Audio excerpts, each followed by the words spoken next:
It's time. You're listening to Nebraska's number one podcast, The Shedcast. The Shedcast. Where we take shit talking to a whole new level. If it's sports, music, or live interviews, we got you covered. Now, here's your host, Harvey. Cinco de Mayo. Man, that's where all my friends are because I'm sick, sitting in my basement, in my studio, not feeling the greatest, but I can't complain. Should be a great day. It's gonna be a different kind of podcast today. Not only are we videoing, we're also going to be posting on YouTube and Twitch and everything else, as long as Spotify and Apple Podcasts. You can find us everywhere. Today I got a special guest with me. We're going to touch some mental health. Men's mental health is my favorite topic, especially PTSD, something as a retired military vet that I suffer from, as well as depression and everything else. So I get the whole kit and the whole pot all in one. I got my friend over here, Benji. How's it going? It's going great. Thrilled Thanks, to be here. That was a really exciting intro. Done a few podcasts lately, and that was the best one, easily. They get better, I promise. But so all the way from Canada, how's everything over there? I mean, up there. It's up there for us. Yeah, all the way. I mean, I don't know. I'm in Montreal. I'm right on the border, so Vermont's right on. I'm only a couple hours away from the States, but yeah, things are going well here. Can't complain. It's finally not winter anymore, so I can actually get out of the house without a giant snow jacket and toque and all that. So what's cold to you? What's winter to you? Like, what's the temperature? Like, what's good shorts weather? As soon as it starts to warm up, what's a good short number? I don't do well with cold at all. So I'm not your typical Canadian that, like, up until it's minus 10 degrees, I'm walking out with shorts on. But there are lots of people like that. But it's 6 to 7, 8 months at a time where it's below. Okay, maybe that's excessive, but I don't know. I'm not going to give you specific numbers, but 6 to 8 months at a time where you just don't really want to be outside. And I believe it. Not a lot of sunlight, not a lot of activity. It gets rough. It's so we're in Nebraska and it gets cold. We get our times. Winter's just brutal, but it's just been we've been 80, 85, and then we get up to like 87, and then all of a sudden drops down to 20, 30s, 40s, and then you can't have a promised day.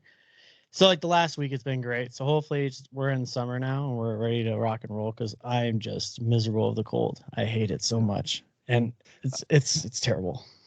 I feel you on that end, but those numbers that you just dropped, we use Celsius. I have no idea what any of those. Oh yeah, I can't contextualize any of that. Well, it's cold, so it's enough that I would hate to wear shorts on a 23. I don't even know what 23 degrees in Celsius. That'd be. Yeah, I'm not even gonna get into that. Anywho, yeah. Well, welcome to the Shedcast. It's a little different because we usually have people in the studio, and I've done a couple of interviews over Skype. Or not Skype. This is the first time using Skype. We usually do interviews over Zoom, and Zoom has been giving us problems, and I just don't want to deal with Zoom's issues right now. So Skype looks great. You looking good over there. The video's coming in clear. So it's just going to be me today. We're going to start off with kind of give me a little introduction about yourself. Let everybody know a little bit about you. Yeah, so my name's Benji Sherer, pronounced like someone who shares. And I am a mental health coach, or I actually kind of prefer the term emotional fitness trainer. And I use that term because I think a lot of people look at mental health as an intellectual activity. We spend lots of time in the therapist's office talking about the past, talking about the traumas, trying to find the logical sort of way around our pain. And at the times in my life when things got the worst for me, I found that approach generally just made me feel worse about myself and hate myself even more, because I already understood where my pain was coming from. So talking about it, and like talking about it in this context where, okay, well, if you talk about it, it's supposed to make you feel better. So I keep on talking about it and I'm not feeling better. And in fact, you keep on, you being the therapist, keep on trying to explain things to me that I already know about myself. And it's, it just got really frustrating. So what my approach is really about is that the discomfort that we feel inside of us and the uncomfortable emotions and the uncomfortable sensations, things like the turning feeling in the pit of your stomach or the tightness in your chest, the things that we associate with anxiety, these are actually your body's way of trying to process something. And the problem is that over time, we have come to associate those things as threats, as being dangerous. So we learn to push them aside. And it's like it's like that emotional muscle of learning how to feel that discomfort so that we can process all of the things that we're holding on to atrophies. We start losing that muscle, we lose the skills, we forget how to do it. And that the real emotional healing can come without needing to analyze, without needing to logic it away. So that's why it's an emotional fitness training approach. We need to learn how to confront that stuff head on, how to build the strength and the tools and the skills to feel everything that's going on inside of us and allow the body to go through the natural purging process that it's been trying to go through. And so you take on clients. Do you specifically, do you, when you take on clients, do they reach out to you through email? Is there certain ways that they can get a hold of you if there's people out here that are listening that want to, get involved with a life coach, with someone to help them better the way of life and how they're living, especially emotionally? Yeah, absolutely. Firstly, let me just clarify, and no disrespect to anyone else. Personally, I really don't like the term life coach. I It don't just blame feels you. very generic, very odd, and I'm not going to say anything else about it because I don't Yep. want to knock anyone who does use that term, but I Yep. have, let's say, issues with it. So people who want to reach out to me, yeah, they can absolutely find me by email. I'm sure that, I can say, you want me to say my email now or you'll paste it We'll have somewhere? everything in the inbox for everybody Exactly. in the description Exactly. below, so they'll be able to find you there. Exactly. So they can email me. There's my main web page where they can find out a little bit more about kind of my coaching and about me. But if anyone's going to check me out, I'd suggest that they would start either with my book, which we'll talk about at some point, I'm sure, or actually I've got a webinar. It's called Healing Feelings First. It's about an hour long, and that's how most people find me and reach out to me. And and everything's, I guess, on your site and everything, they can find the webinar from there. Well, like you said, we'll put the links down. No but problem the at all. webinar for anyone listening now, benjisherercoaching.com/replay. That's where you'll find the webinar. Beautiful. And then, so I know for mental health, especially for myself, I struggled for a long time. I used to be really happy guy. I had 3 back surgeries through the military. And after those surgeries, my wife, my family started noticing a change. My eating got worse. I would just eat more junk. I would gain weight fast. My mood would change. I had rapid mood swings. I wasn't myself. I would snap at my kids easier than whatever I'd done before. And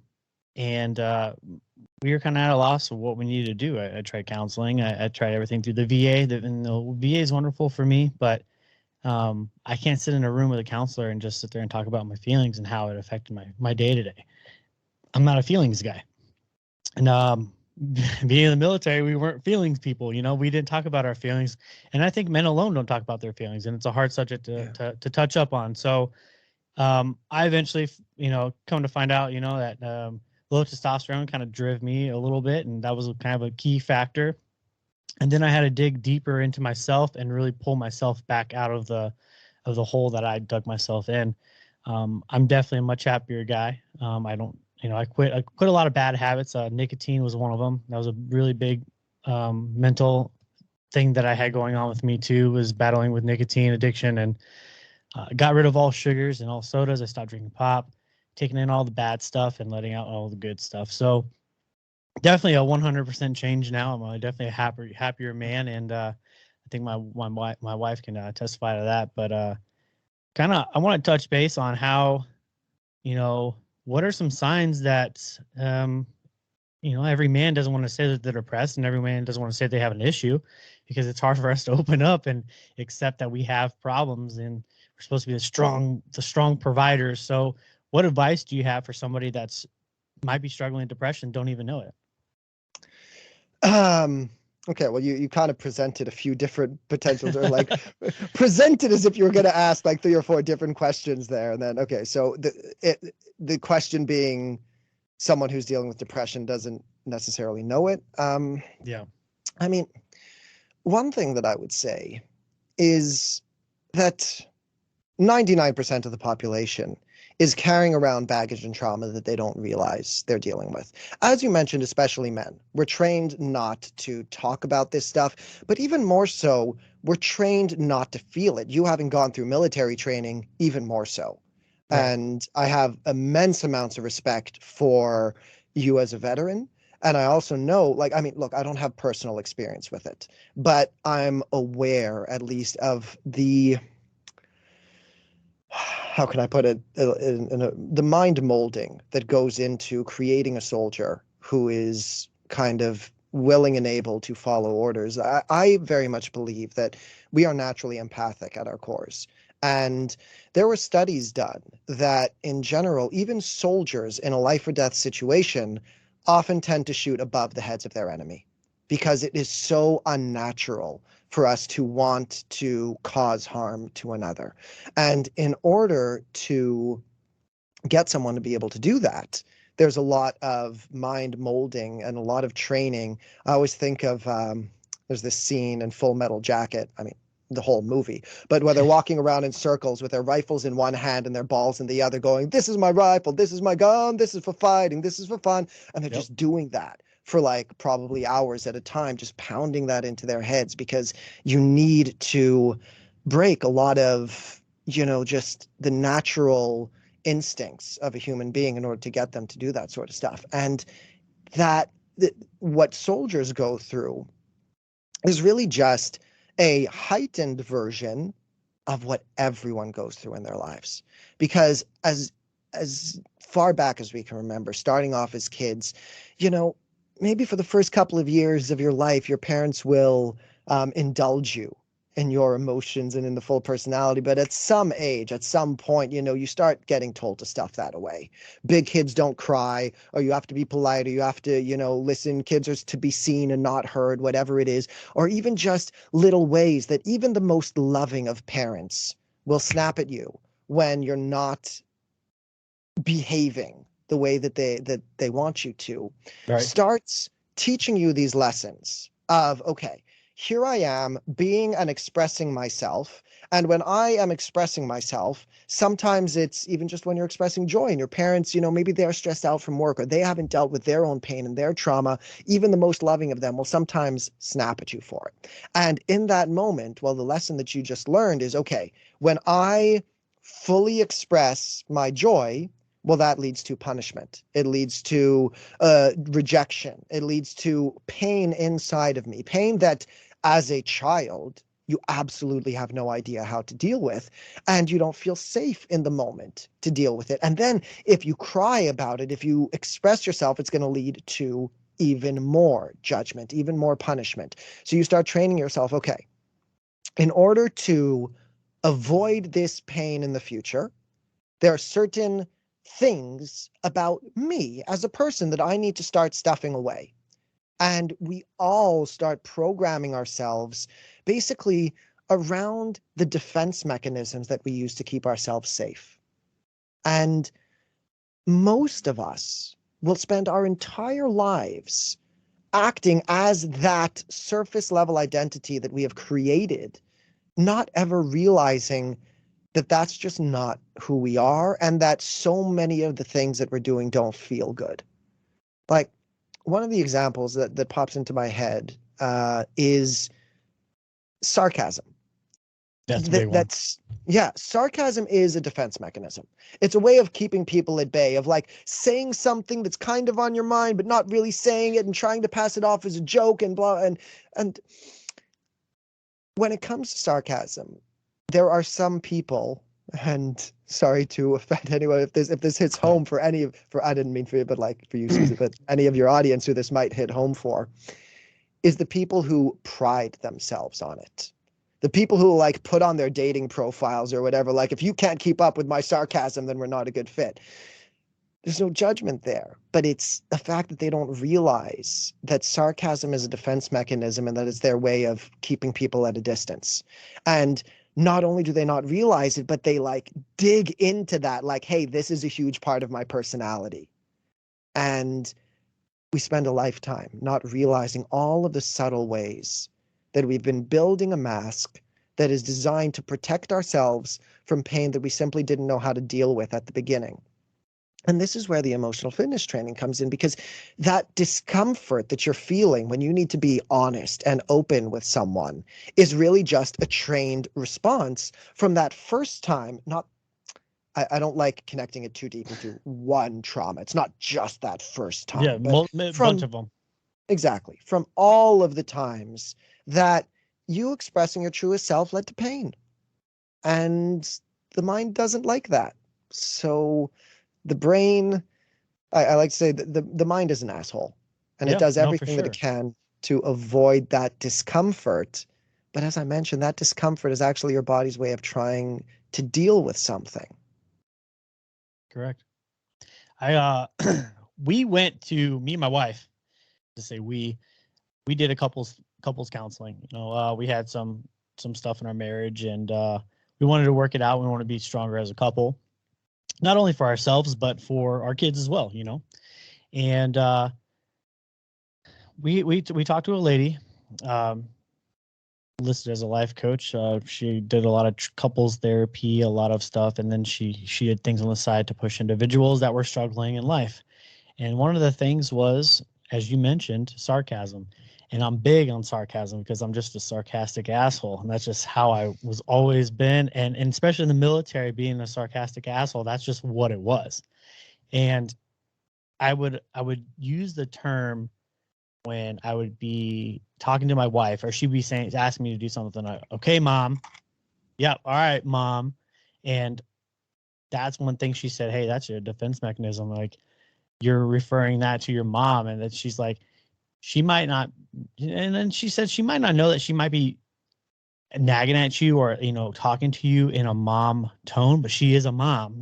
She doesn't, it's hard for a woman to shut off that switch from mom mode to wife mode. It's especially when you're dealing with kids at the same time you're dealing with your husband, and your husband's probably being a child at the same time, and you're trying to flip that switch back off and on, off and on. So being sarcastic like that, it doesn't help anybody's situation. It comes more of you as you're being rude, if anything. And it's not that, hey, I'm sarcastic, you should understand that kind of mentality. I grew up, that was what I expected. People knew I was sarcastic, and using that was a thing of like, well, don't take it seriously. I'm just being sarcastic. You know me, I'm a sarcastic prick. That's just how it was. So after some diving into some life issues and traumas, sarcasm for me was a way to kind of just deal with the pain. And it's weird, and hearing it from other people's perspective, talking to some friends that went through some counseling, they have their other things that they have too. And I felt like, man, I was like, I'm the only one being a sarcastic prick. Like, this is how I perceive myself. And then listen to other people. And like, now I know, like, a lot of my friends are sarcastic. Like, they're the ones battling with depression. They're the ones battling with illness. And that's their defense mechanisms. That's their wall they put up. And that's just the way for them to brush it off. And it's just, It's really strange how the brain is wired, especially for males and females. A lot of us males are brought up to be the providers, I can't talk your feelings, and talking to somebody is hard. Here's the real thing, and this is where like my whole approach comes in. It's not about the talking about don't get me wrong. First, the ability to express and to talk openly about your emotions, especially with a partner, is absolutely important in a relationship, and it's an important skill in life. But I don't think that that's where the real healing happens. So, because in the moment when you are being sarcastic, it's not the inability to talk about your emotions that's the real problem. It's the inability to feel them. And it's not just the emotions, because the emotions are this intangible thing that's hard to put a finger on. The way I like to express it is like, I think emotions are a sense. We talk about the five main senses. No one talks about emotions as a sense, but it's this intangible thing. Like you know what a strawberry tastes like, even though you can't describe in words really what a strawberry tastes like. Right. And you know what sadness feels like, even though you can't really describe, you can't describe love. That's why poets exist, because we can't describe emotions. And it's not the inability to express, to talk about it or to put it into words, but it's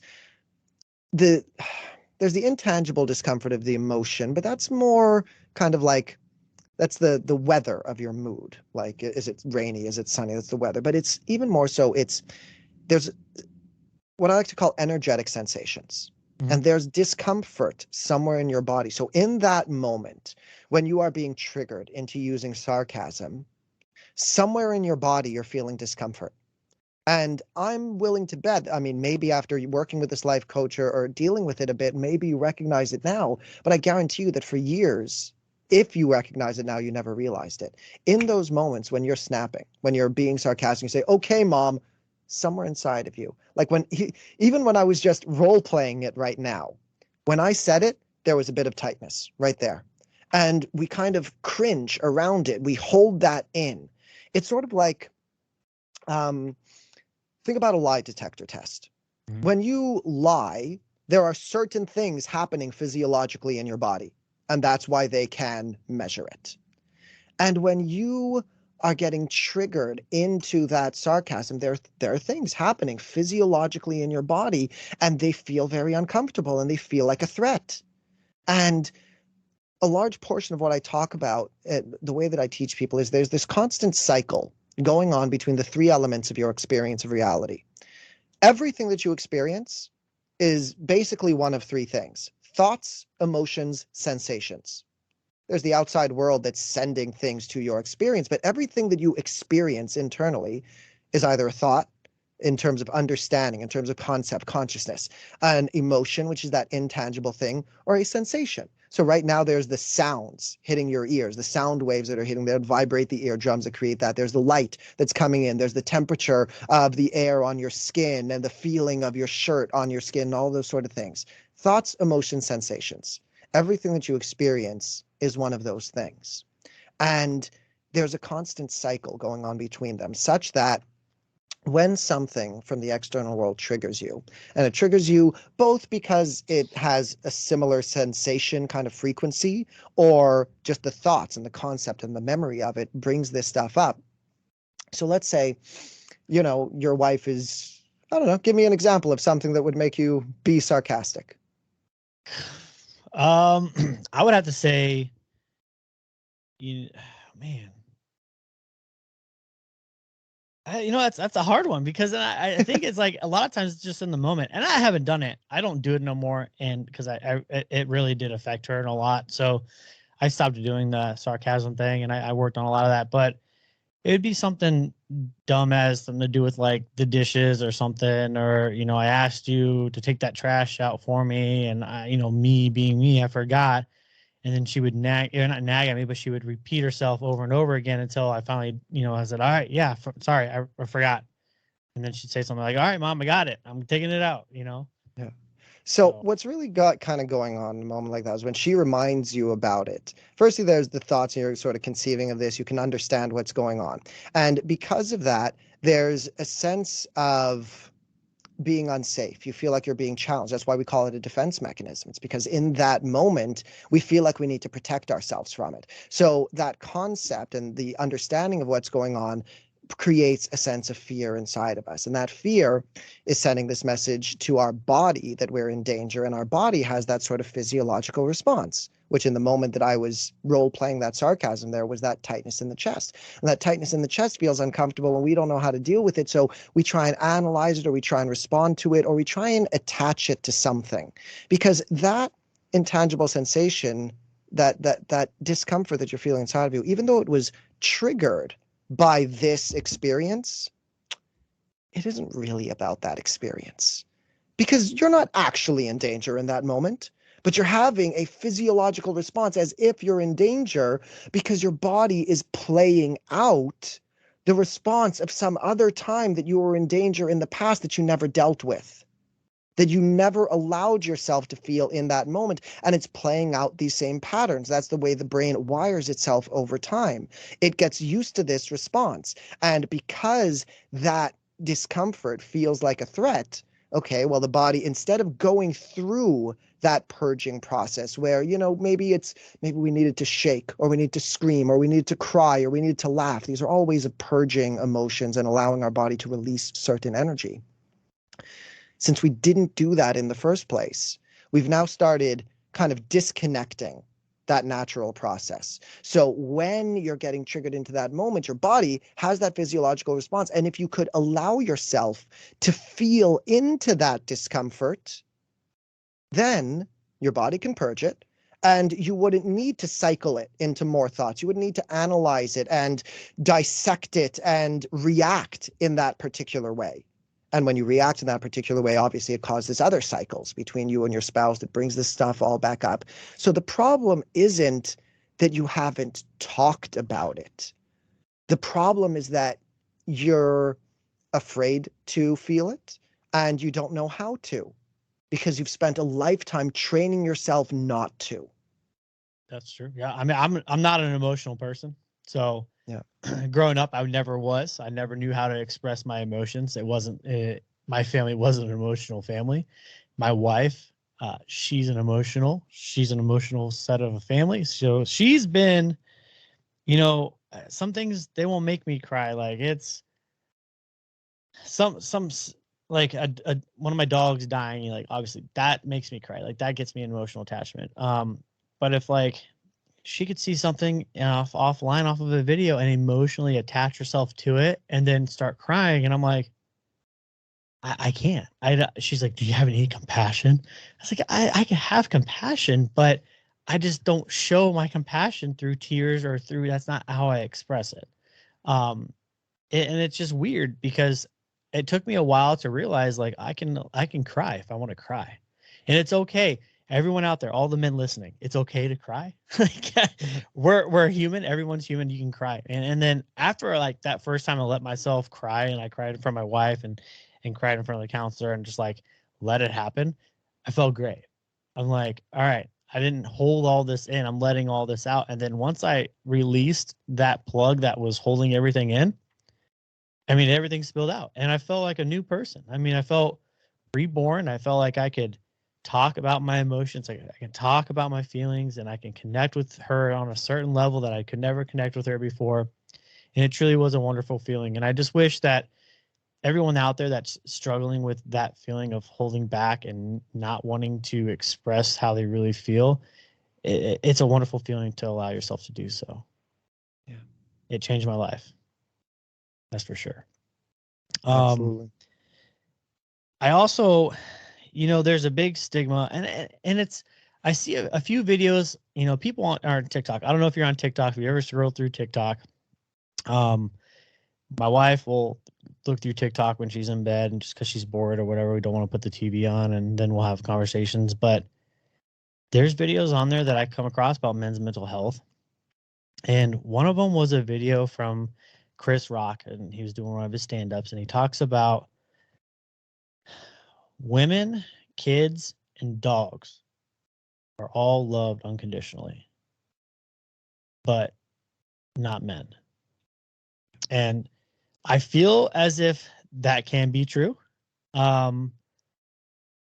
It's just hard to really wrap your head around it because you think about it. I mean, I think that's what brings a lot of men into depression and into that kind of psychological state, is knowing that some of them feel like they're bred to be providers and that they can't do anything else but provide. And so they might give that love out, no matter if that's, loving by gifting or holding or kissing or hugging or however they choose to, treat all that. How do you feel like with that statement of him saying, kids, dogs, and children are all loved unconditionally. How do you feel on that? On him saying that, like, how do you feel? Is that true to you? I mean, do you see the truth behind that at all? I mean, look, many women, children, and dogs are not loved unconditionally. I mean, especially the work that I do. I speak to women every single day who have gone through. Before I started doing this work, like, I wouldn't even believe that these things still could happen in this world. So I don't think it's true to say as a general, overarching rule that women, children, and puppies are loved unconditionally. But as far as societal expectations, the way for the women, children, and dogs that are given love, yes, there's a different perspective on how they are to be given love. And certainly men are not given the same, it's not expected for us to receive outward expressions of love in the same way. But I think that part of that is, I don't want this to come across the wrong way. Is that how we allow us, though? I mean, is it some of us on our fault? That's kind of what I'm going towards, but I don't want it to sound, it's not like, let's say you're not being loved unconditionally. It's not your fault. It is the fault of the gender role that we have put in the first place, and how this has come down, that we, in the same way that most men are uncomfortable talking about their emotions, most men are also uncomfortable receiving that level of unconditional love. They are uncomfortable, like most men. Okay, so let's say we're talking about outward acts of kindness towards your loving spouse. Like, so an emotionally open man would be beautiful if your wife brought you home flowers, right? It's not like we don't crave flowers in the same way, but like if your wife did that for you, like, wow, that's thoughtful. She was out, or even if she brought you something less feminine, one of your favorite drinks or your favorite foods or something. Yeah. Oftentimes, a lot of would feel uncomfortable receiving that gift. But I went with the more feminine thing because I think that that helps. Like, we are so desperate to maintain that masculine aura as a result of the gender role that has been put onto us, that we would feel very uncomfortable receiving kindness in the same way. I would be shocked if I got flowers. I will tell you that. Yeah. I'd be like, oh, well, thank you. It's different because you're not used to that. But that's a great example. That's awesome. Yeah. We would actively push away that act of kindness. And especially like if you go back a generation or two, because look, you and me sitting here talking, you've done a lot of work to reopen your emotions. So we, and I clearly, like, I have as well. So we are not necessarily the poster boys for the kind of men who are resistant to this in the way that we were talking about. But if you go back a generation or two, especially, like, my father would have fought really hard to maintain that masculine perspective, and would have, because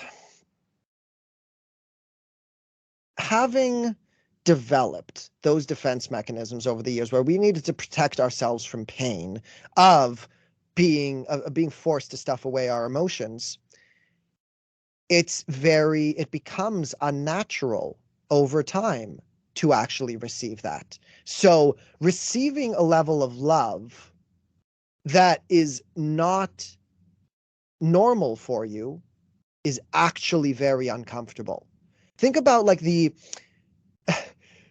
you had to, okay, but like staring into someone's eyes for a few minutes at a time, even after like 10 seconds, it can become very awkward, very uncomfortable, even if it's with your spouse or something. It takes a very open heart to connect with someone in an intimate way. And when you are kind of being forced, if you're not used to it, it can be very triggering and very uncomfortable. So I think that's what's going on, that there are all of these gender roles that have been put into place over generations, and then the men themselves will often perpetuate that problem because they are uncomfortable receiving that unconditional love. And so, a phrase, I think, I don't know, by Oprah or doctor, I don't know who it was, but like you train people how to treat you. So on the one hand, it's not our fault. Like it's not, if I were to do it, it's not my fault. It comes down from generations and from all of the trauma and all of the pain that I've experienced in my past. But if I haven't done enough work on myself to be open to receiving that love, then I will actively push it away, and I will do everything that I can to make sure that I don't receive it because it's uncomfortable. Right. Yeah, it's I learned to accept my role as a father and as a husband, and I guess not what's expected of me. I don't want to say it like that, but like, I want to be the best father I could possibly be. I want to be better than my father. And I think that's almost every dad's goal. Or, and maybe not, but a lot of the friends that I talk to, they want to be better than what their dad was. And to me, I just want to be there for my kids as much as possible. My dad always worked. And I grew up, I'm 32 years old. So I was born in 1990. I grew up throughout the 90s. So it's like that time you had to work. If you're a low middle class family, in which we came from, my mom and dad were gone. Like they constantly worked all the time. So the only time that I got to see my parents when my mom would be home at 6 o'clock at night and she's fixing dinner, we would eat dinner. Sometimes as a family, sometimes it would just be sitting at the island counter, and that was it. And then off to taking a shower and getting in bed. Like that was my everyday. So I didn't get to experience that love and emotional connection as like what my wife got to do. My wife, she would go to school. She had either her mom or if her mom was working, she had her grandma. And her grandma would be there with her all the time. So she had somebody to be there all the time. And I had that too, but it just on a different level. So when it comes to myself as an individual and learning how to receive love, I didn't really learn how to receive love until my first child, my daughter, was born. And I'm like, wow, this has happened. This is real. Like this, I haven't felt that emotional connection with anybody before. And after a few years, how she would look at me and look up to me and talk to me. And then I met my wife, and I just changed because the amount of love that I felt from her, as much as she's tried to, in problems that we've had, dating, we dated when I was overseas. It was challenging. To coming back home, she's moved from Nebraska to Mississippi. She's done these things for me, and I didn't accept that, and I didn't realize that all these things she's done for me, was out of love. She didn't have to move down. She didn't have to move 1,800 miles away to be with me, and she lived with me for 2 years down there until we moved back to Nebraska. It's just, she opened a new way to love. For me, it was really hard to grasp, but once I did, I felt amazing. I was a new person, and I just wish that every guy out there that, that's struggling with that kind of feeling, let it out.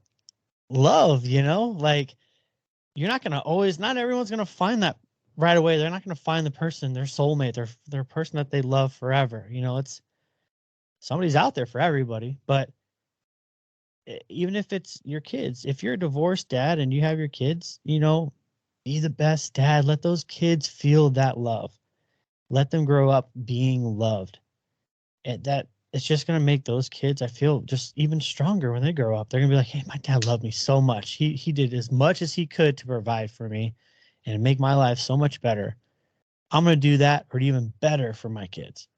It's just there's a line where I think every person just stops and says, you know what, I did what I could, I did the best I could, and they just stop. I want to be better. I want to be better. I want to beat that line. I want to go on to do better than my dad. I want to do better than my grandpa that did for my dad.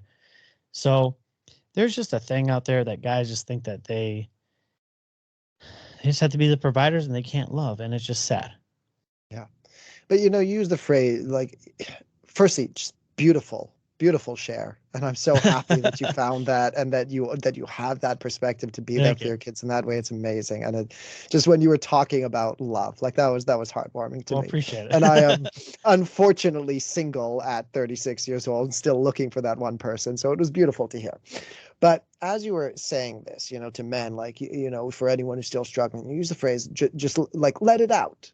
Mhm. And while yes, I agree, and that's great advice, I think the issue is that phrase, it makes it sound simpler maybe than it is, or it Right. doesn't it doesn't really get across what needs to happen. And in order to let it out, you're going to have to confront the discomfort that comes up. It's your body's defense mechanism. Your body thinks that, okay, so here's where I've been living my life, and here's where letting it out is. And in between that is the wall that you've built up, because your brain thinks that if I let it out, something bad is going to happen. Because in the past, when I've let it out, something bad is going to happen. So in order to learn to let it out, we need to learn how to feel safe experiencing that discomfort. And again, the issue is that so many people are trying to let it out just by talking about it. And Right. talking about it is a great first step, but that's not the same. Like, when I I will never deny that therapy is often helpful for people, but the reason why therapy is generally the most helpful isn't because you talked about and logicked it out. It's because while talking about it brought something up, and that forced you to cry it out or to finally let it out. And the thing is that your body is trying to do that kind of all the time. Mhm. It's constantly trying to help you break through that barrier. It's just that we don't know how to actively feel it. So even in terms of being a parent, and you were talking about, you're going to be better for them, you like give them that love. In order to be able to give your kids the level of love that your parents weren't necessarily able to give you, you're going to need to learn how to feel that discomfort inside of you, so that when it comes up, you don't respond with your defense mechanisms. You don't push that back out onto them.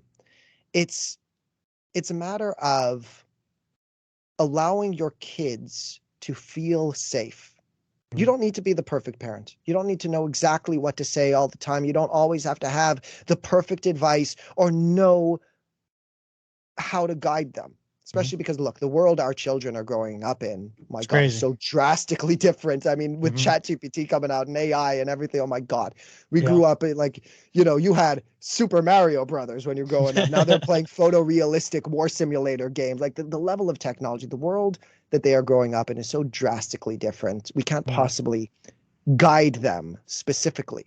The goal is to make them feel safe expressing and being themselves, so that they don't spend their adolescence building up those same walls and defense mechanisms that we did. And the only way to allow them to feel safe is by making sure that we don't project our discomfort and our defense mechanisms onto them. And the only way to do that is practicing opening up that pipe, that blocked pipe of emotions that's been trapped, that's been preventing all of this stuff from moving through you. Agreed. And if you face that discomfort, and that discomfort, like I said, is presenting itself to you every day Yeah. in the ways that you're getting sarcastic, in the ways that you're getting defensive, in all those moments when, things aren't going right for you, or in the moments when you're feeling sad, just whatever, the moments that you're getting angry, that is your trauma presenting itself to you. And that is the blockage presenting itself to you, yelling at you, going, hi, here I am. You promised me that you were going to deal with me when you were safe. In that moment of initial trauma, you weren't safe, so you stuffed this away. You told me to come back later. Okay, here I am. Here's your trigger. Are you ready to deal with me?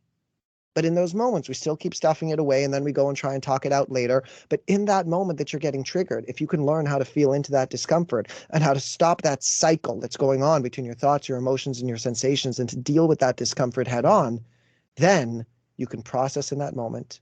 You can open up, you can let it out, as you said, and you don't need to analyze where is it coming from. It doesn't Yeah. matter where it's coming from. It's right there in the moment.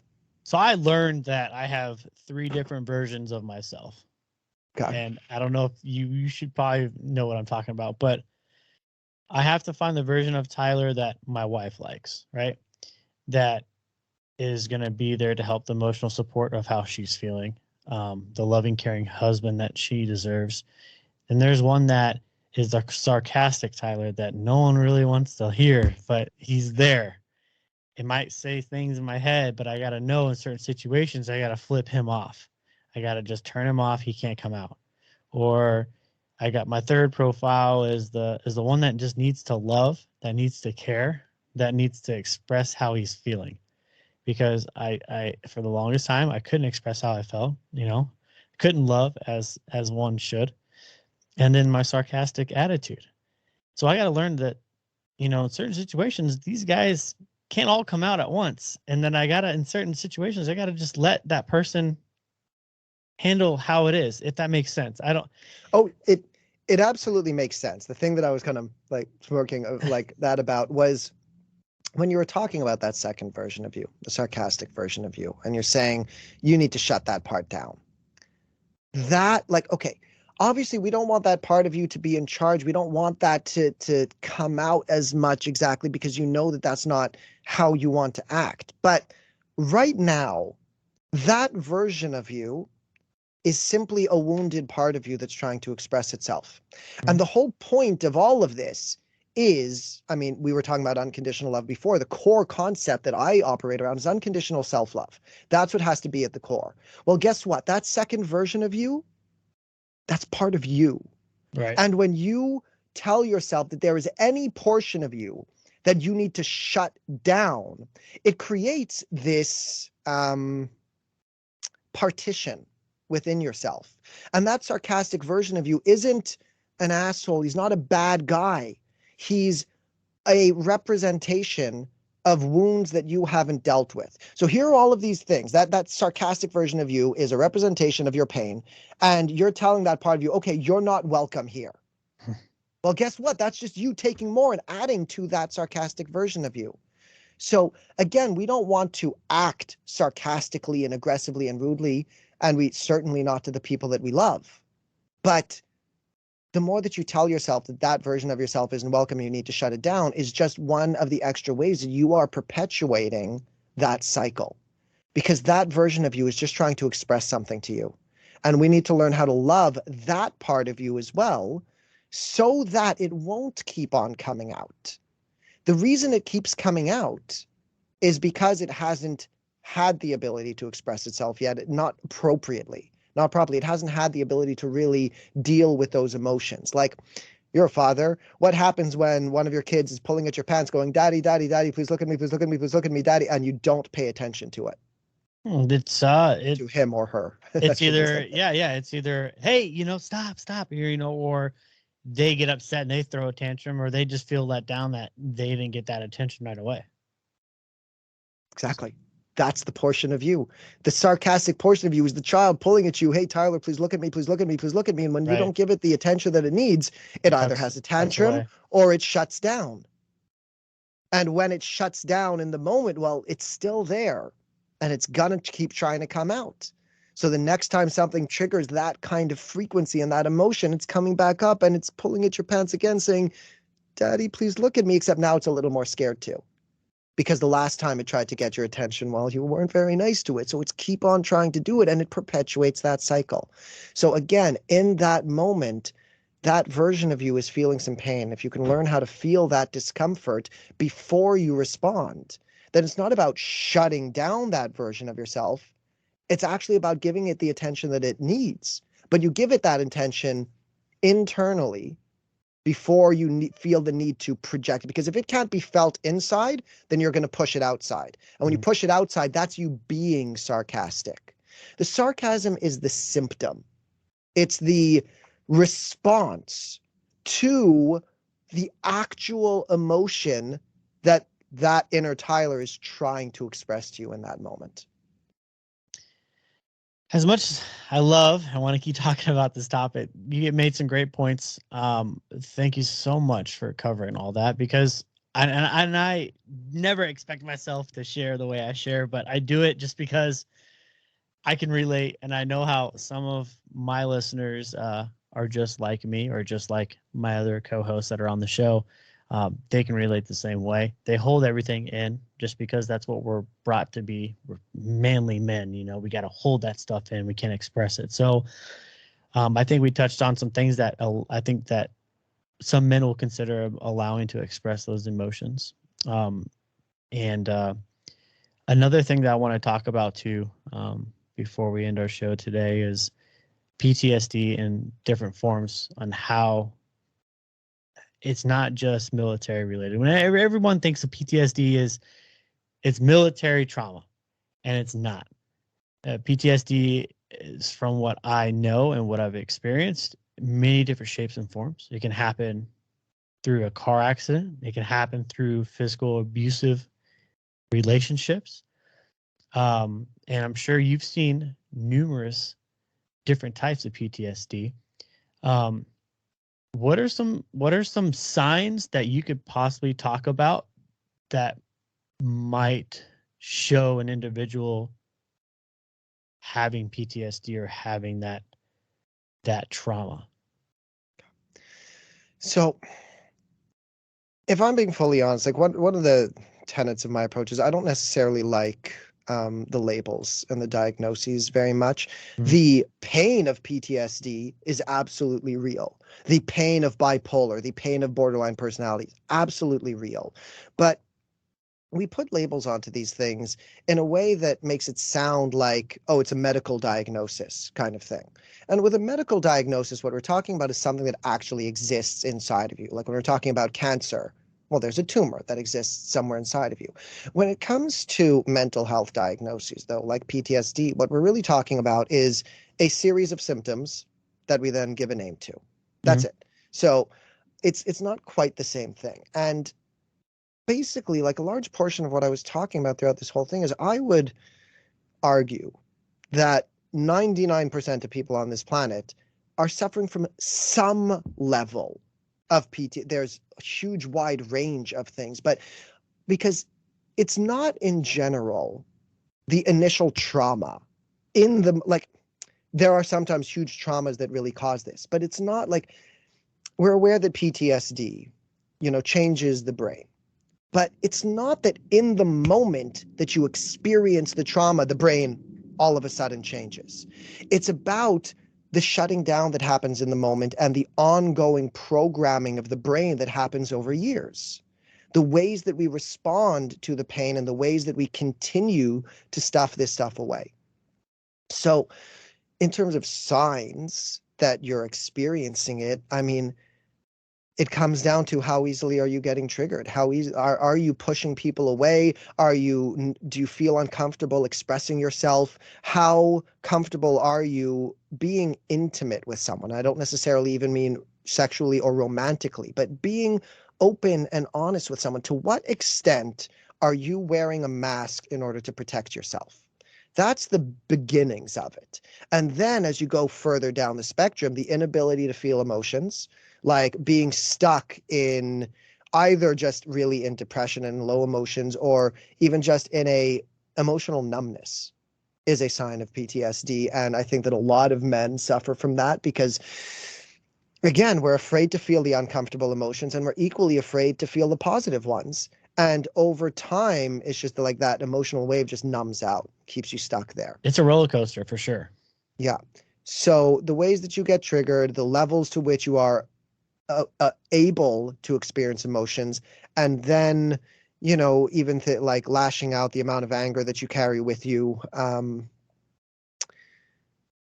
I think that all of these, it's all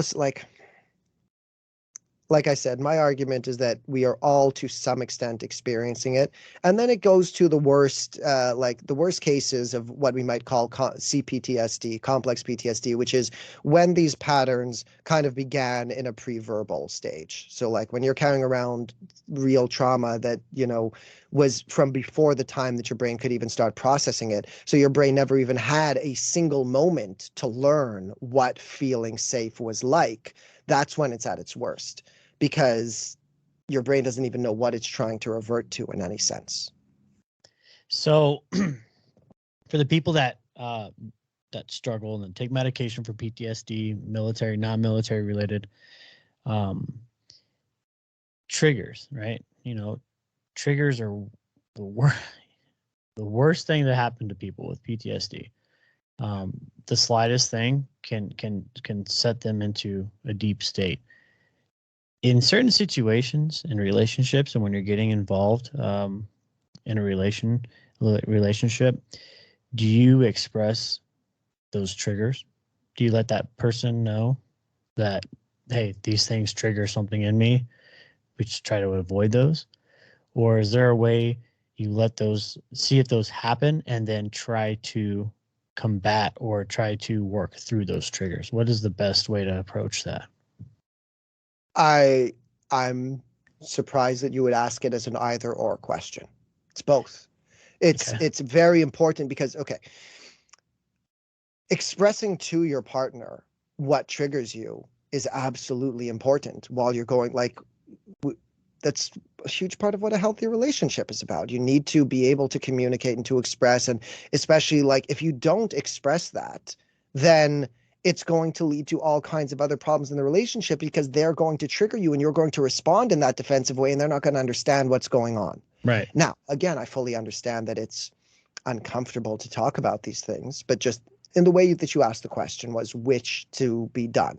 So it's absolutely amazing and helpful and very important to be able to express this to your partner so that you guys can both navigate this together as a team. That's what a good relationship is. But then the other thing that I was expressing is that in those moments that you're getting triggered, that is your best opportunity to heal. Those are the moments where this thing that has been buried inside that whole time, then it's right there at the surface. Now, the problem is that whole emotional muscle building thing, and that we haven't practiced that or built that along the way. So when you're getting triggered as a result of PTSD and it's like the biggest trauma that's popping up, that's like a 500-pound weight of emotional distress coming up in the moment. And the problem is that you haven't been building that muscle. Right now, you're not even capable of lifting 5 pounds of emotional weight. So when you're getting triggered, that thing is obviously going to be way beyond your capabilities. So when we say, like, how to work through it, like, yes, when you are getting triggered, those are the moments to work through it. But I wouldn't expect someone who is suffering from PTSD right now and who hasn't been given the tools and skills and who hasn't had an ability to process this. When I say that that moment that you're getting triggered is your opportunity to heal it, I would never expect you, okay, well, as someone who's been through war, for example, if, right now, after this conversation, like I said, at this moment, you're barely able to lift 5 pounds of emotional weight because you've trained yourself so much to stuff this stuff away. Then you're going to walk out in the streets and a car is going to backfire and it's going to trigger a moment that you were getting shot at. I would never expect you right now to be like, oh, well, Benji said that this is the moment to heal it. So I guess I should just allow myself to feel it right now. Right. There's no way. It's too much. Yeah. This is why my approach is the emotional fitness training. We need to build those muscles and those skills and those tools so that we can work up to that. And I think that that's one of the problems. And again, I don't mean to knock anything, and I'm so genuinely glad that there are so many options for mental health available. So I'm not trying to knock anything or prevent anyone from doing anything. But one of my issues, I think, with some forms of therapy, the way that some therapists do it, and other things like EMDR, for example, is they're trying to bring up the biggest traumas. And it's like you're going to go into, some therapists, you go into the office, okay, well, let's talk about your childhood and let's go and find that worst thing that's ever happened to you, even though right now you're not even capable of staying calm when someone's taking too long in line at the grocery store. That's making you snap and get angry at people. But hey, why don't we go and focus on the worst thing that's ever happened to you? And maybe by talking about that, you're going to start feeling better. No, my perspective and my approach is, okay, we need to start dealing with the small things first. Let's learn how to feel that discomfort of when someone is taking a long time in the grocery store and recognize that you're safe in that moment. And then let's learn how to confront the discomfort of when someone cuts you off in traffic. And then when your kid is tugging at your pants and you don't know how to deal with it. Let's build up those muscles. Let's start showing your mind and your body and your heart that you are safe, that all of that discomfort inside of you, it's not a threat. and let's start showing you how to feel it so that in a reasonable amount of time, when that car backfires and it reminds you of that time that you were getting shot at, you're going to be able to implement all of those tools and skills and recognize, okay, I'm safe in this moment, and this trauma that my body's trying to play out in the moment, good.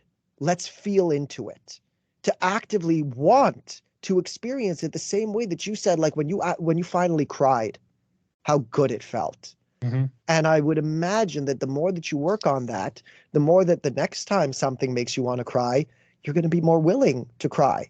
Yeah. In fact, you're going to be like, oh, well, the last time I did this, this felt really good, so let's do it. As uncomfortable as it might be, let's do it. And we build up that strength and those skills so that our triggers become healing moments, not moments of avoidance. That's you hit it around the head for me. That's answered my question to the fullest. And the reason why I asked that question is because in relationships, I think now in today's society,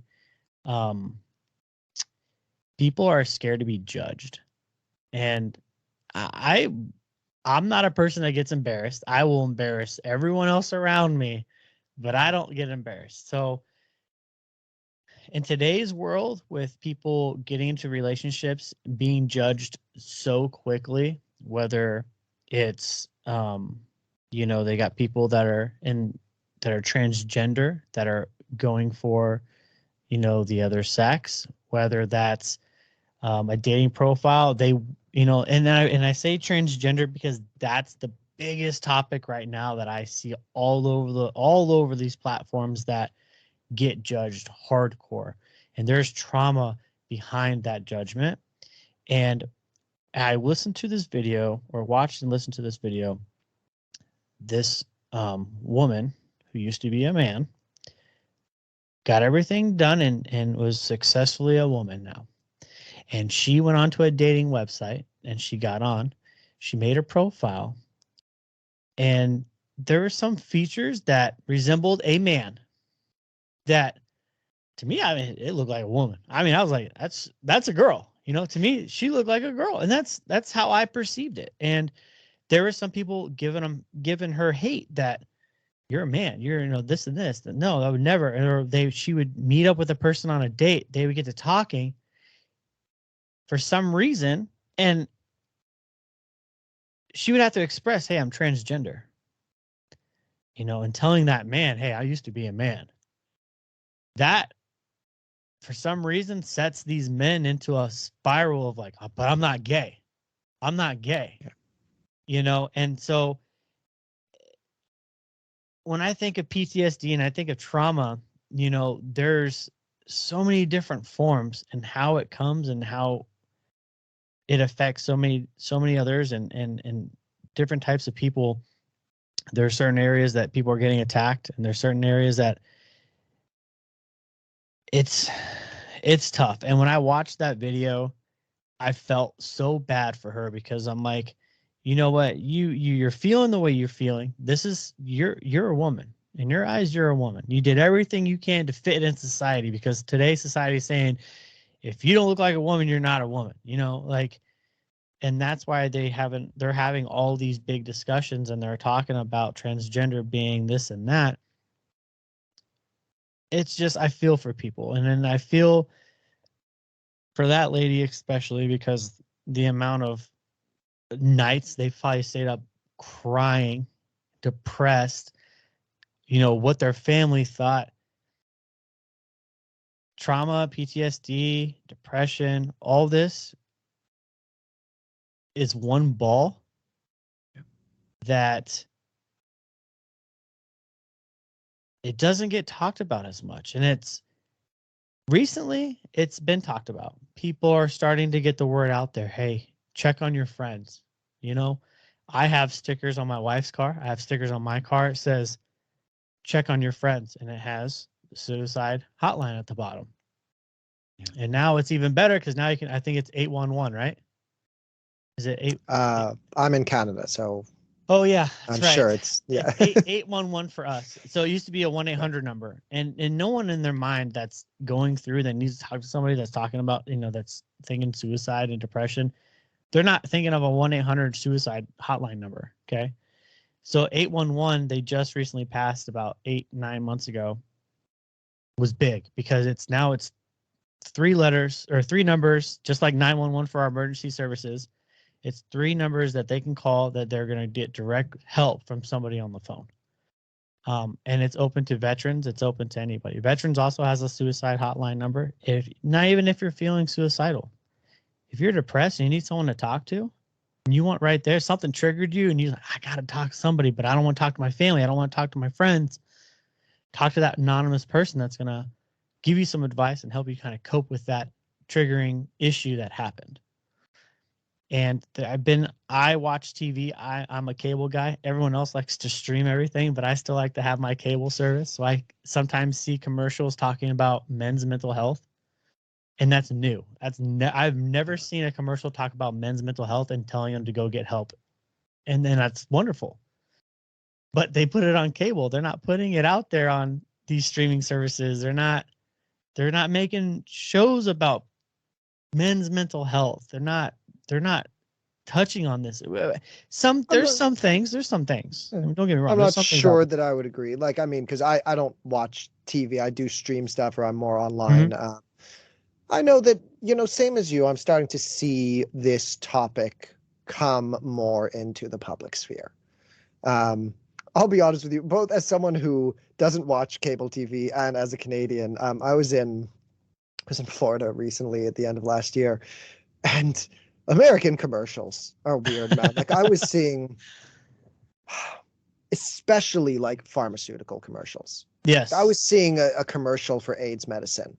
Yep. And it seemed like a really weird thing to advertise, especially keeping in mind that, hopefully the men's mental health ads were being sponsored by like the government or something, but especially seeing AIDS medication, because when it's an ad, they're doing it for profit. It's not like, and just the way that they were advertising it was really weird. I hope that's not coming across the wrong way. I'm not saying that I don't think AIDS should be talked about in the public sphere. I'm saying, like, seeing just American commercials are weird is all I'm saying. You're not wrong. Yeah. But no, you're right. I think that in a lot of ways, the topic of men's mental health is starting to come out a little more.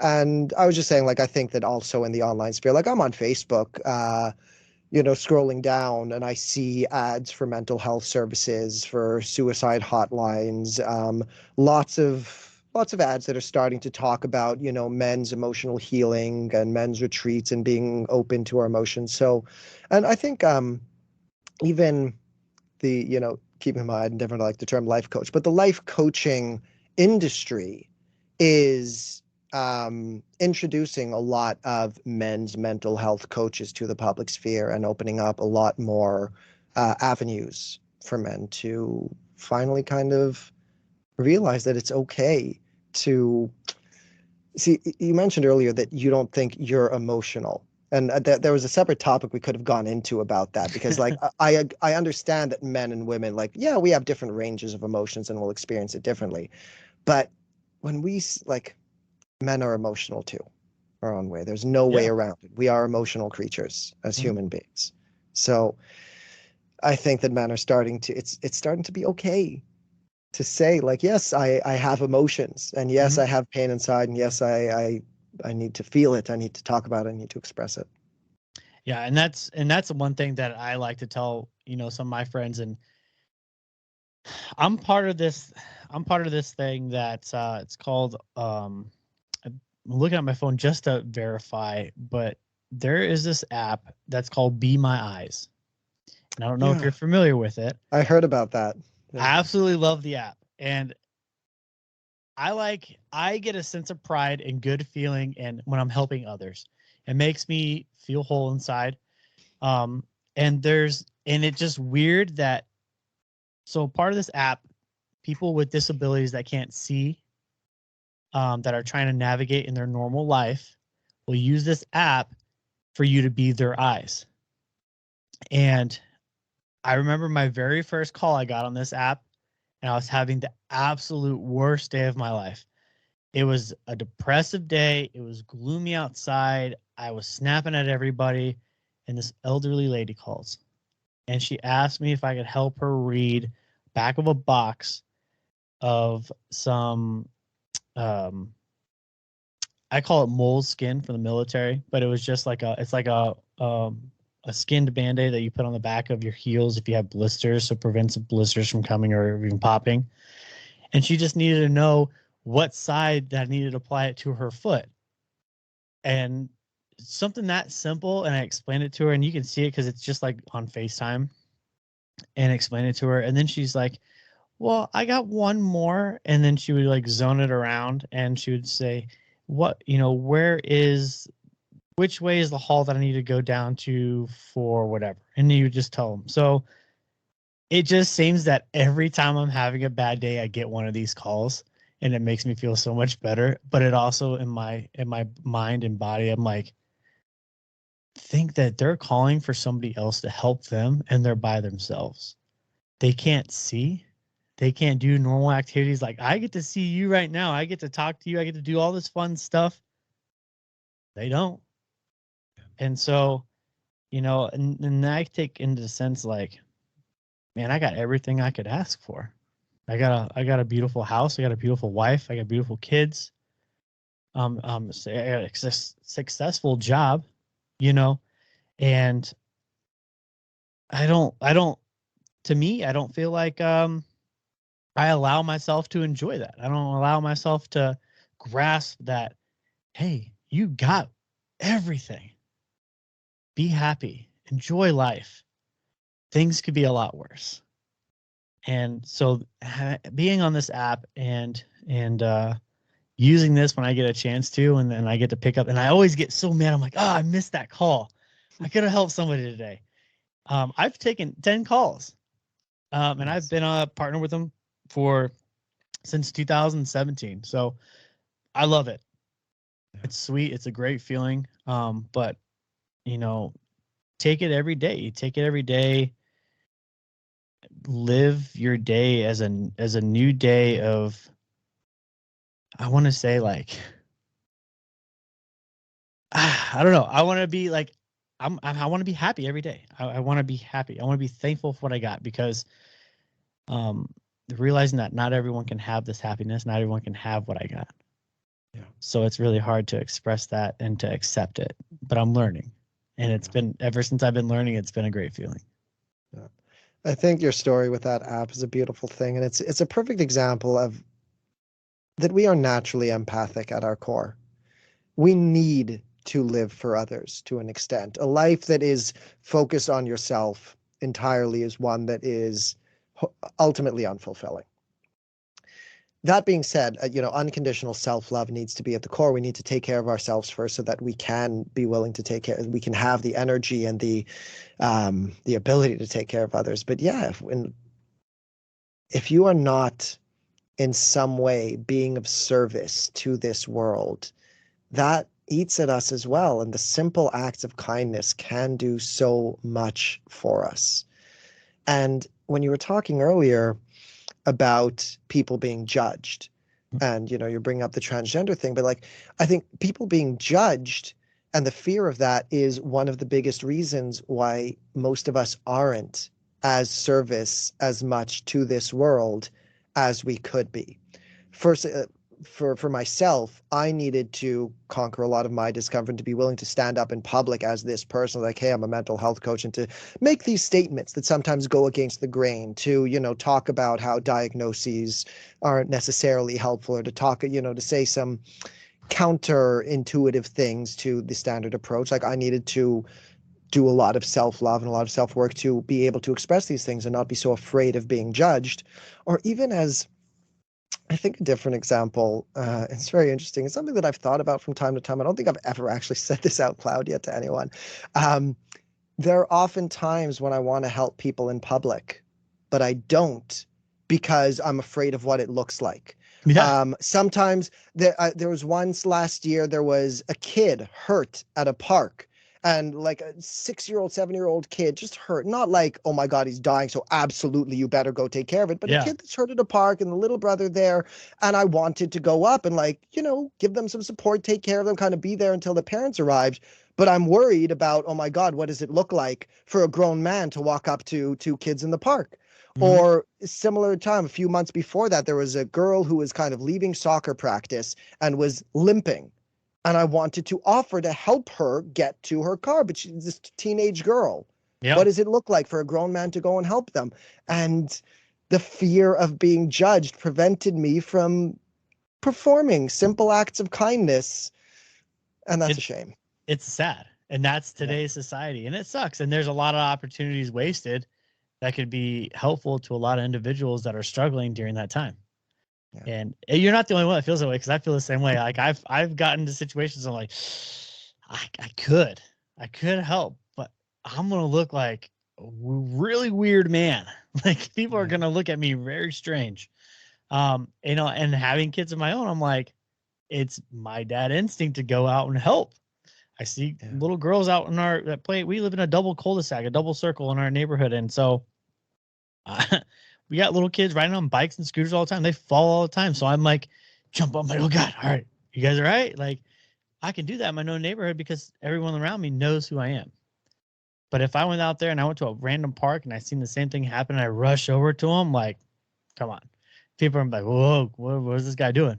And I'm a tattooed man, so I can appear scary to some people and some kids, and it sucks. But you're not wrong. And I'm sure there's a lot of listeners out there that feel the same exact way. Yeah. And it's not just about, in that kind of being judged. It's, what if they get mad for you helping them? What if they don't want the help? Because there's I say it because there's a lot of handicapable people out there that might have an accident that don't want your help. Yeah.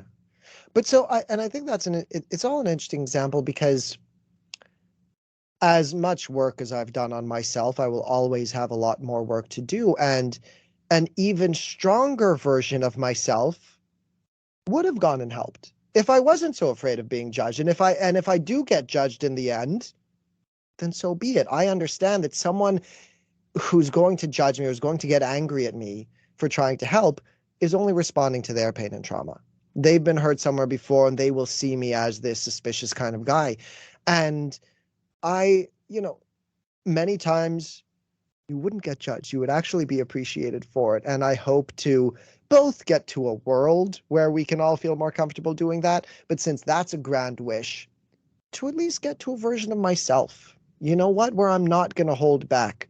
Because if I can really, truly maintain a full level of self-awareness, of confidence, of compassion in that moment, instead of being afraid of getting judged, then I will have the ability to do it more. And the fear of being judged is one of the biggest things that might make me come across as suspicious or creepy. Whereas if I don't have any of that fear, then it will come across differently.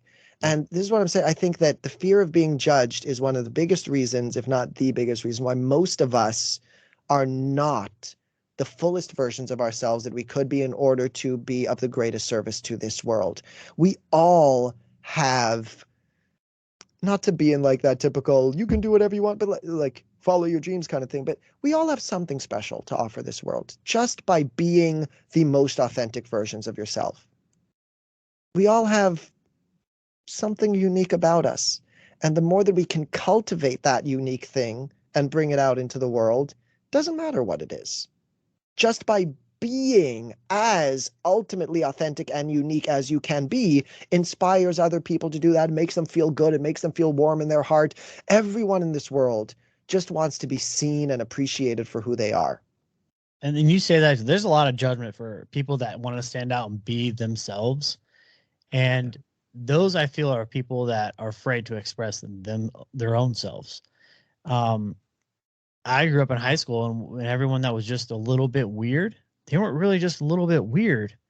They were just being themselves in their own world. They wanted to show everyone, hey, this is me. This is the real me.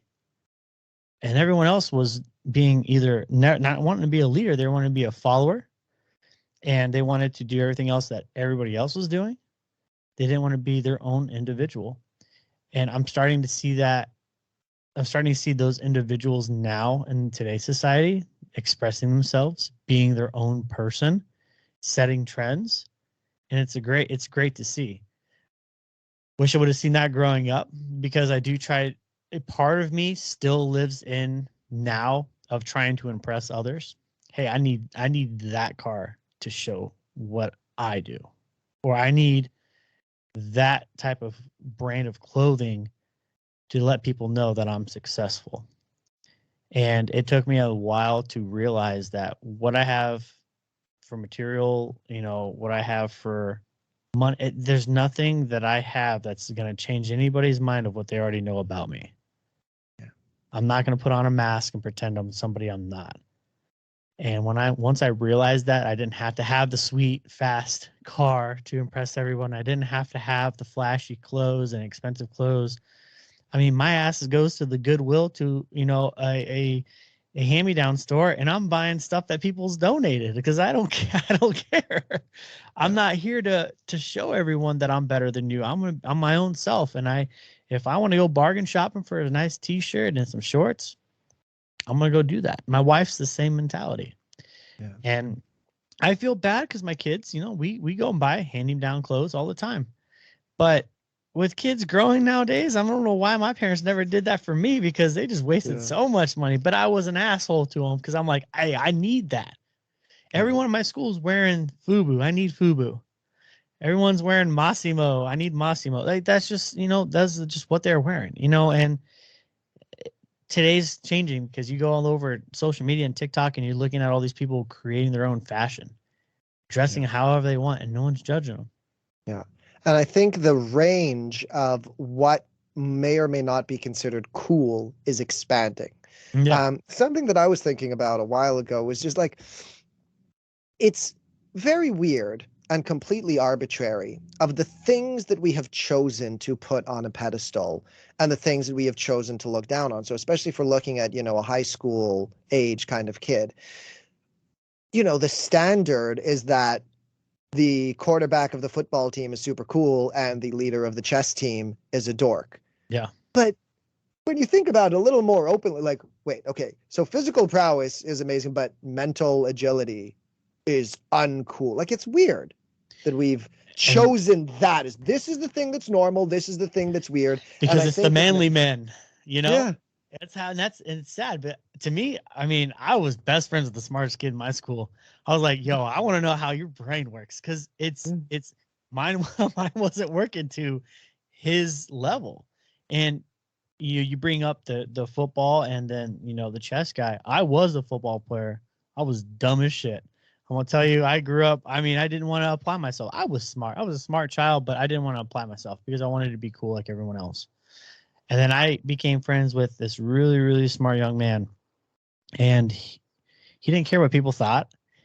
He was. So can I even right there, the idea that he didn't care what people thought. This is the issue right there, that the only reason why the super smart ones are the dorks is because we train them like they don't feel comfortable expressing themselves. Yeah. Imagine you had the head of the chess team who was never trained to think that he is less than for not being physically at the top of the class, but is actually genuinely proud and respected and appreciated for being mentally head of the class. He wouldn't be a dork. You can be a confident, suave genius as well, but it's only because we chose to prioritize the physical prowess and chose to put down the sort of mental thing that he even had to not care what people think.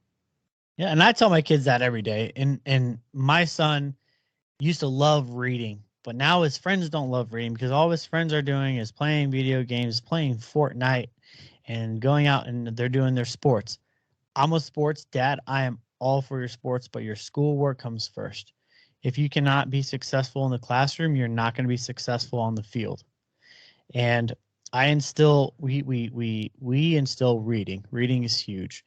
I can't tell you the kids that I talk to on an everyday basis where their vocabulary is absolutely crap because they chose not to read in a free time, or they chose to watch MTV Cribs, or something stupid on TV that taught them words that have no meaning or they can't use in their everyday life.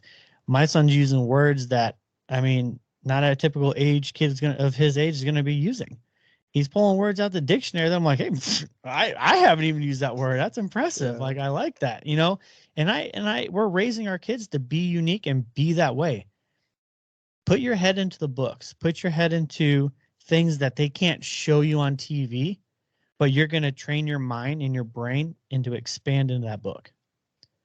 You're going to open a whole new world with your mind reading a book, no matter if it's boring or not.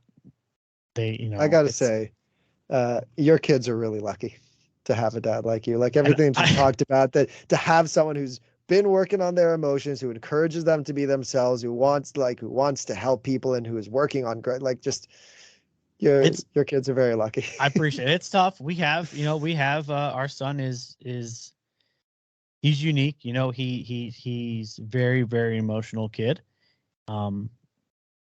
He got, the doctor told him he had ADHD, but I don't think we don't want to say it's ADHD. It's just, I mean, it falls under ADHD. Like if I tell you all the symptoms, he can't focus, he can't stay focused on certain times, he takes medicine for it. It's fine. I hate saying that he's ADHD and that's just what it is, because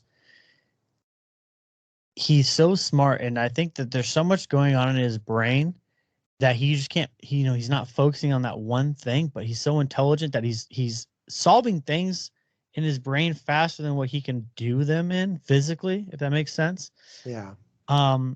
He's very smart. He's very loving, very caring. He's just today on the way home, he's a kid that lives near us was talking about a girl being overweight. And you got to think he's 8 years old. They're in second grade and there's a kid bullying another girl because she's overweight. And he's like, Dad, Mom, I don't want to be friends with him anymore. I'm like, why? He told us the story. He's like, he was calling her fat. She can eat 6 rows of cheeseburgers, this and that. And I'm like, he's saying that to her face? He goes, yeah. And I said, okay, well, we talked about this kid before. He was a problem before. And you like to run back to those type of kids. You like to be friends with those kids. He goes, yeah, but I want to help them. And I said, okay. Well, I said, some kids are just past where you can't help them right now, but you can stick up for the ones that are helpless. Ones that are getting made fun of, you can stick up for them. And he's learning life lessons along the way. He's sticking up for kids that can't stick up for themselves. He was at one point being a follower and making fun of a kid that has issues in class. And, we got wind of it from the teacher. And I said, this isn't you. Stop being this person. Be a leader. Stick up for the kid that can't stick up for himself. Because once that kid realizes that he has an army behind him, these other kids aren't going to pick on him anymore. And he goes, okay. And I have a 1-year-old about to be 2 in August, sensory issues. He doesn't talk. He says a couple words here and there, but we use hand signals, we use more, we use, please, thank you. He's learning these things. He'll say the things, a cat, he'll tell me what a cat says, tell me what a dinosaur says. He'll say bye-bye, but he can't say mom, he can't say dad, he can't say certain words. And he chooses to yell when he wants something. He'll point and yell when he wants something. He gets mud on his feet. He gets his hands wet. He gets any water on him. He freaks out. We thought maybe he might have been on the autistic scale, and we're like, yeah, this is the challenge that we were facing. We're gonna do everything we can to make him be the best him we could possibly be. And we kind of find out he's not autistic. He has high sensory issues. And having a kid that's, down on himself, and my 8-year-old has had those thoughts of death, and being an 8-year-old, and I've never experienced this before. It's really scary. Being a parent, thinking my child at that age, thinking about that stuff. I had him call the VA hotline for suicide and let him talk to a lady. And I'm telling you, that was the best experience I've ever had. That lady was so genuine and sweet. she, I can't remember her name, but it changed his life. He's in a snap. He turned his perspective about death around. It's remarkable, man. And so when I get into the depression talk and I get into the mental health, it's big it's big in our family to talk about it. It's big to express it. And for you to come on the show tonight, I'm very thankful. I'm very thankful you answered my email, and I'm very glad that you could be a part of something that we are trying to make better for the world and express and talk about. And this isn't a typical thing we do on this show. We don't talk about our mental health, and we don't talk about that stuff. And so everyone's really excited about this happening tonight. And so thank you, and thanks for letting us share. Let me share part of my life, because everyone's gonna now really know who I am, and I'm okay with that. But it's easier to express my feelings to let people relate and open up and understand that they're not the only ones that struggle. Yeah. Well, this was beautiful. I'm really honored that you had me. I'm glad to share it. I'm glad that you felt comfortable opening up to me and to everyone else here. And really, I think the work that you've been doing on yourself is amazing. The way that you're raising your kids is amazing. And running this podcast, being able to share. So thank you. I appreciate it. Before we go, I do want to say, everyone that can't be here, they want to say thank you. They're listening. I have you're on the phone call because we have you on a live phone call, but it's like you can't hear anybody and they can only hear you. So I got messages on my phone that saying thank you for talking, and we're excited. This will be posted on YouTube as well. So just so you know, and hopefully we can get a lot of reactions, a lot of people to relate. And just give me one more time. I know before we go, I want to tell you your 2 books you have out. There's 2, correct? Yeah. All right. And they, one of them is the 10 Mind Hacks for a Quicker Emotional Healing, correct? Yeah. Yeah. Give me a brief summary about that book and kind of what's involved into that. So the 10 Mind Hacks is kind of like the partner book for the other one. Like you can start with either, but in general, I recommend people start with Feelings First, Shadow Work. That's kind of the name of the main book that talks about my perspective and my approach and kind of what self-love really is and this whole concept of bypassing the analysis and the intellect. And then 10 Mind Hacks for Quicker Emotional Healing, kind of, we still dive into some of the concepts and a bunch of the wisdom there. But it's basically like, it was 10, I don't want to say like, at least the last 1 or 2 of them isn't really an exercise to do, but the first 8 at least, they're like 8 things that you can start implementing like right away. Just either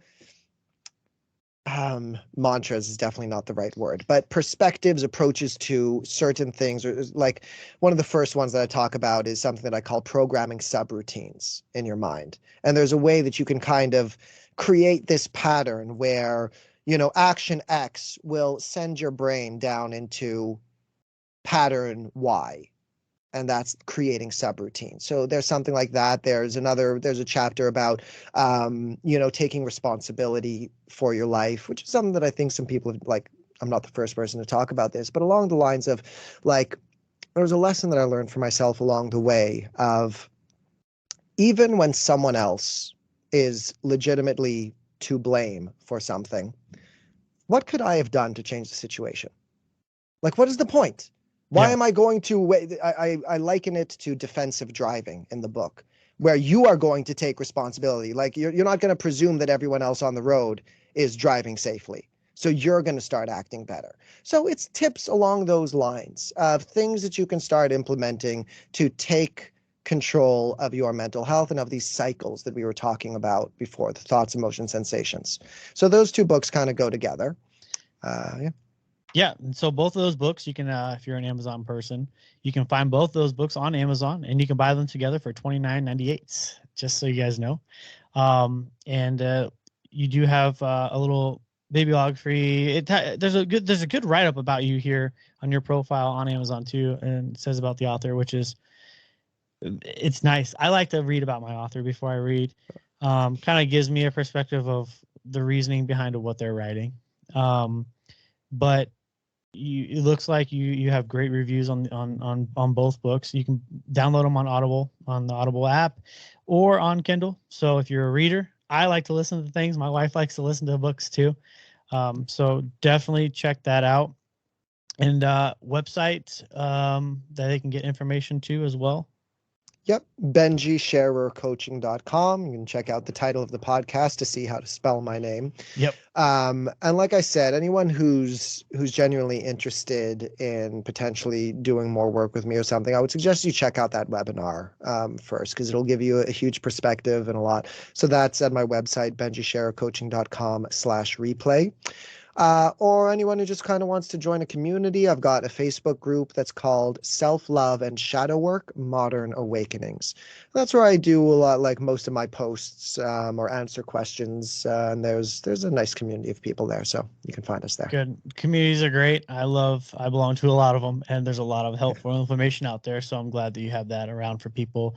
Again, Benji, appreciate you stopping out and taking some time out with us. A little longer than I anticipated, but I love it. This is a great topic to dive into. So thank you for your patience and spending time with us today. It's my pleasure. I noticed that we went longer than expected, and I was taking that as a good sign. Like, hey, he's enjoying great conversation, so I'm not going to stop it. Yeah. No worries. Appreciate it again, and hopefully we talk soon. Cheers. Appreciate it. Go. I said it's not over yet. Catch up on all the latest episodes just by saying, "Hey Alexa, play the Shedcast," or find us on Apple Podcast and Spotify. And don't forget to hit that subscribe button on YouTube. Follow us on TikTok, Facebook, and Instagram at the Shedcast LLC. From all of us at the Shedcast, thank you for listening.